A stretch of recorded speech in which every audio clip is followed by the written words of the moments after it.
Absolutely. Do you have a favorite player, either currently or from the past? Oh, there have been so many good ones, and even though the Canucks haven't won the Stanley Cup, they've had a lot of really good players. And I've been fortunate, again, to follow this team since the late '70s, and in a professional capacity since the mid '90s. And so, just in my time on the job, I mean, the Sedins are right at the top of everybody's list on and off the ice.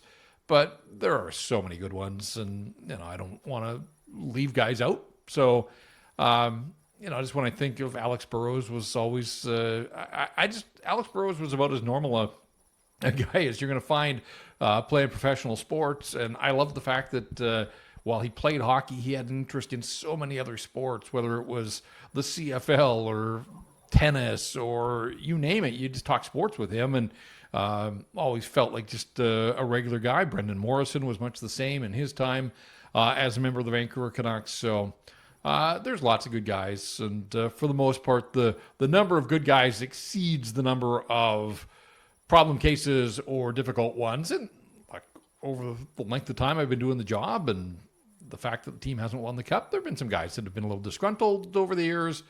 But for the most part, they understand that in a market like Vancouver, there's going to be media attention. There's going to be media members in the locker room after games and practices. And most of those guys handle that side of the job with the professionalism that you would expect. Mhm. Do you have a favorite moment or memory that stands out to you? Oh, I think I'm like a lot of people. The Slay of the Dragon was just when you think of the stakes there of 3 straight years against the Blackhawks and letting a 3-0 lead get away.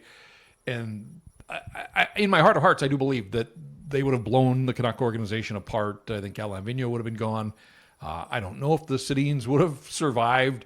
They needed that win. And the way that game unfolded with the late lead and then giving up a shorthanded goal and then killing a penalty in overtime and ultimately Alex Burrows pulling the trigger, that's right up there. BX's goal to punch the ticket to the Stanley Cup final.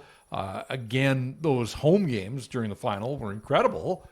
Road games. Maybe we won't spend too much time talking about what happened in Boston, and ultimately Game 7 didn't go the Canucks' way. But I think for me it's the high stakes. But I was lucky; like my time covering this team has sort of mirrored the Sedin's time in the NHL, and so just to watch those guys develop into top line and then like best in class and Hall of Famers, and some of the moments that they put on.